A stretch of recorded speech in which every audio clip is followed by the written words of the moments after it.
I understand now why people say that when you are facing death, you have this sense of calm. What is up, booze? It's your girl Paris, and I'm back with another video.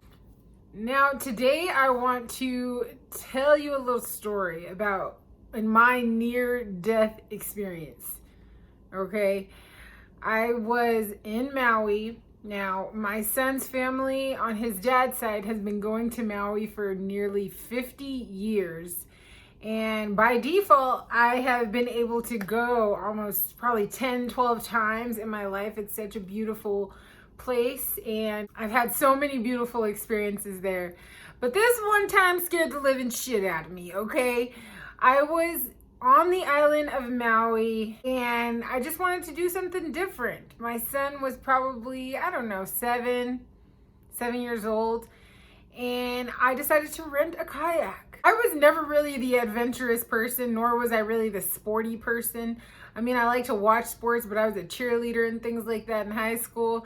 So I was just always watching from the sidelines. But anything extreme, I'm scared of flies. If a fly comes near me, a bee, I will run, okay?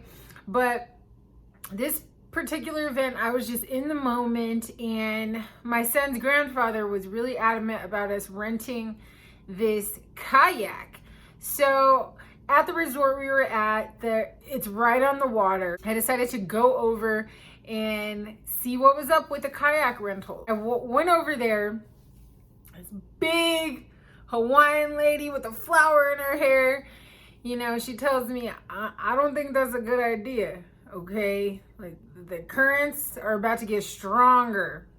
And I was like, all right, it was my time, my reason to pull out of this experience. I went and told my son's grandpa. He's been going there since he was 17 years old. He had been going there for so many years, and he spent a lot of time in Maui and in the beach and things like that. And if you're not from the water, the beach and getting in the ocean, it's a lot different than being able to swim in the pool. So much so that my son wasn't even able to go to Maui until he was able to swim in the ocean. Swimming in the ocean is a different story because the currents, you know, can take you wherever they want. Mother Nature don't play, okay?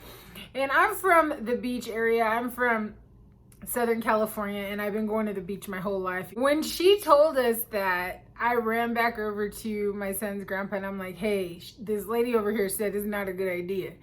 And he's like, look at the water. It's perfect. It's beautiful. Just go. And I looked, and it was beautiful. So I was, you know what? I'm not going to live in fear. Seize the day, seize the moment, seize this opportunity. So I ended up renting the kayak. It's $25 for a kayak and 2 paddles. I also had to sign a death waiver that if anything happened to me that I can't sue. That's scary. But I mean, I still went. So I go, I sign everything, sign my life away, and I get the kayak. I drag this heavy thing. This thing has to be about 75, 80 pounds. And I'm dragging it over, and I have my 2 paddles dragging it to the shore. I put my son in, we have our life vests, and we get in the water. And we start paddling, and we're just you know, just having a good time, you know, left, right. And we're just going with the flow of everything. And it was nice. We just stayed along the shore, and it was cute. It was a cute little experience. We decided to get out of the water. I'm sunbathing again. My favorite thing to do out in Maui. There's something about the way that the sun is set up out there. You just get this golden hue. There's like a hint of gold in the sun rays out there. It's way different than, you know, smoggy Southern California. So it was getting time to where, like, we had about an hour and a half left to have the kayak because it was an all-day rental. And I'm like, you know what? Let's just go back out one more time, get our money's worth. It was fun. As we're riding, there was just something different. The wind wasn't blowing quite yet, but it was harder to paddle. I can't really explain it. It was just like, it was harder to paddle. And as I was doing that, I was noticing the shore and where our resort was getting further away. And it was set up like this, like here is the resort for our place. And then here's other resorts, but they're up on a cliff.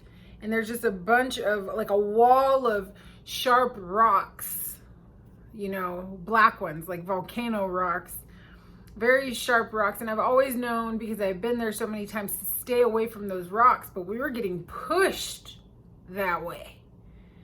And it was getting a little scary. And I'm telling my son, I'm like, dude, paddle, come on, left, right, left, right. And he's like, Mom, I am. He was so little, he had barely any arm muscles. And I realized the more we were paddling towards shore, the further we were getting away. And it started to get really scary. And by now we are like, I don't even see the shore anymore. We're just in the middle of water. And earlier that week, we had went on a couple whale watches. But now I'm thinking, like, I'm in the middle of the water. What if this big ass whale just comes near me? I'm going to freak out. I am going to freak out. I'm thinking about sharks. I'm thinking about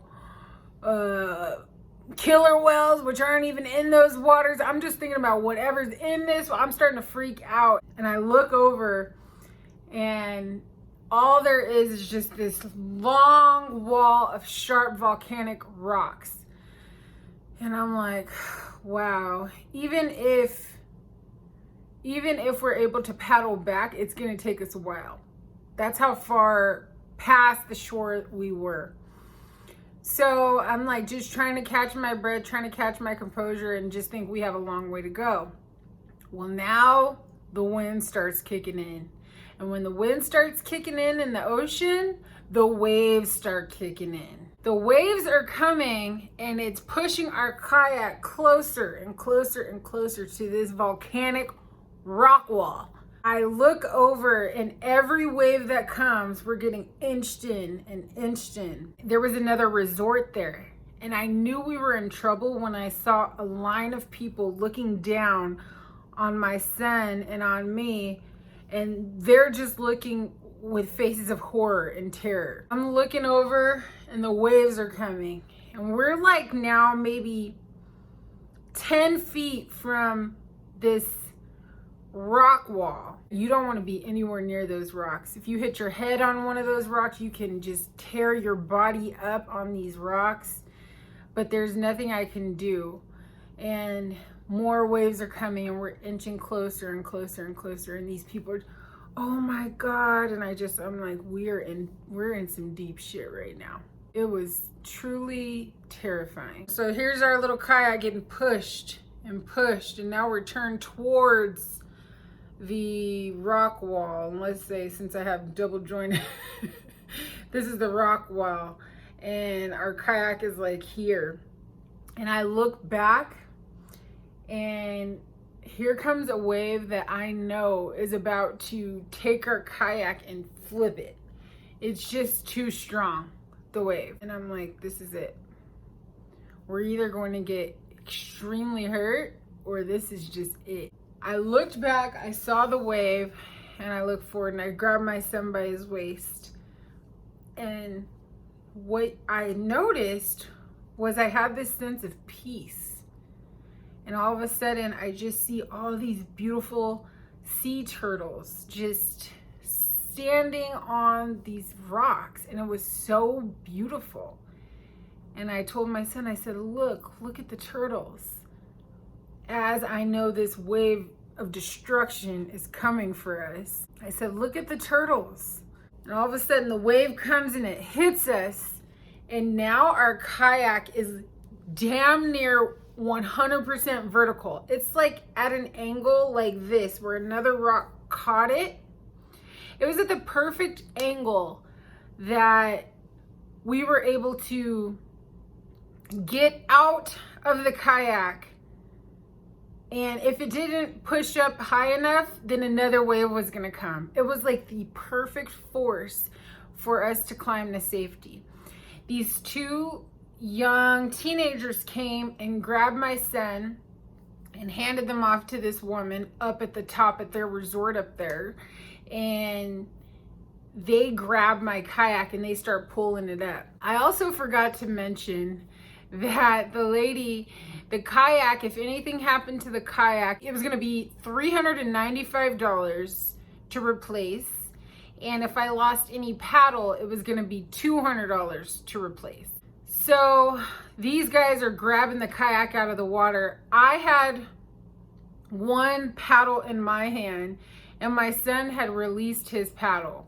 So these boys are pulling up this kayak, up this hill, up this like wall. And it was so amazing. I was able to catch my breath and they held my son, and it was so scary. It was so scary. Now I'm thinking, okay, I know my son's grandparents are freaking out, wondering where the hell we are.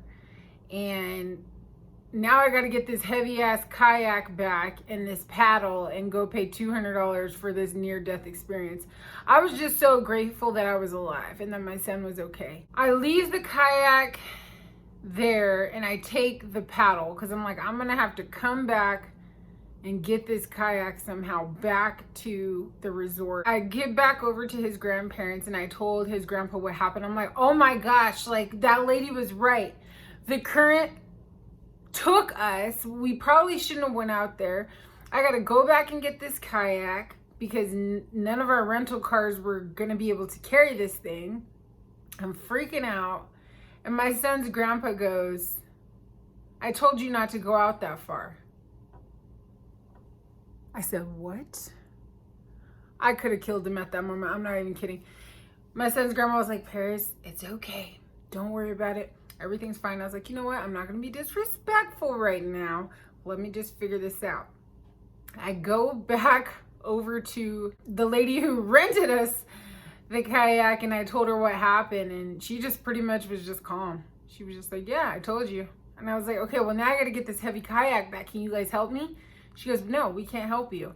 You need to get it back and we close in 30 minutes. And I was like, you've got to be kidding me. She was so calm that I know that she's had too many stories where people went out on some of these rental equipment things and just never came back. And I'm going to tell you that I know for a fact people will leave out on a vacation with 5 people and come back with 4. And you'll never know what happened to them. It's scary out in these waters, okay? I have to figure out, I'm already down one paddle. How am I going to get this kayak back? So I walk back out and all I have on is my little lime green bikini. And I'm just running back up the hill because I only have 30 minutes. And I see this guy leaving the resort in the parking lot where I was walking out. And he had a truck, this little beat up truck. I was like, hi, excuse me. And I told him the whole story, what happened. Just thinking he's going to come to my rescue. He goes, all right, well, I got to go let my dog out. What resort is the kayak at? And I'm just like, really, dude? You got to go you can't wait? But what else am I going to do, right? So I told him the other resort where my kayak was. And he's like, I'll be back. I was like, you know what? At least I asked him. Whatever. If I have to pull this damn thing back, that's just what I have to do. So I start running back to the resort. And I get there. And everybody's like, is everything okay? What happened? What happened? I'm telling them the story. And all of a sudden, I see these crazy ass white people going and grabbing this paddle that they found washing up onto the rock wall that I was telling you guys about. They had climbed down the rock wall just to get this paddle. They grab it and this guy goes, yeah, and he's holding up the paddle and everybody's like screaming and I was like, wait. And then everyone looks over. I was like, that's my paddle. And he like comes back up and they sound like they were from Australia. And I was determined, I'm getting that damn paddle back, okay? And so they come up and I tell them the whole story and there was plenty of witnesses there to confirm what I was saying. And he goes, well, if I give it to you, can I get a hug? Because remember, I'm in my little bikini. I was like, you know, I gave him an extra long hug, you know, for this thing. And I grabbed the paddle.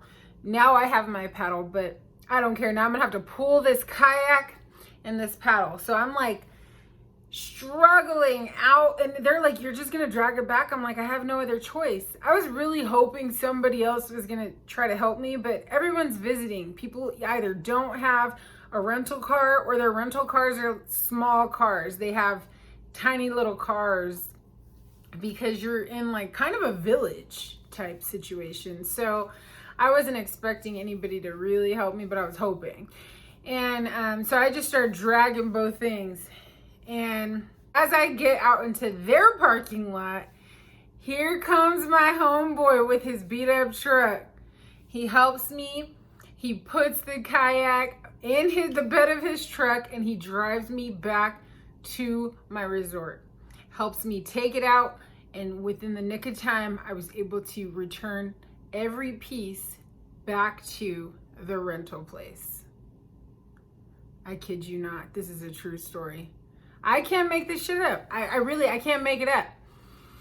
But what it really made me realize is, number one, trust your intuition. Something didn't feel right when the lady first told me not to go, but I listened to someone else. And number two, the peace and calm when you're facing death of, okay, just surrendering to it and this beauty of it. I truly believe that that is real. So that's my story, and I'm sticking to it. But anyways, tell me what you guys think about this story. Have you ever experienced a near-death situation? What was that like for you? Where were you? What was going through your mind when you thought you were facing death? I would love to know. Tell me in the comments, and I'll see you guys in the next video.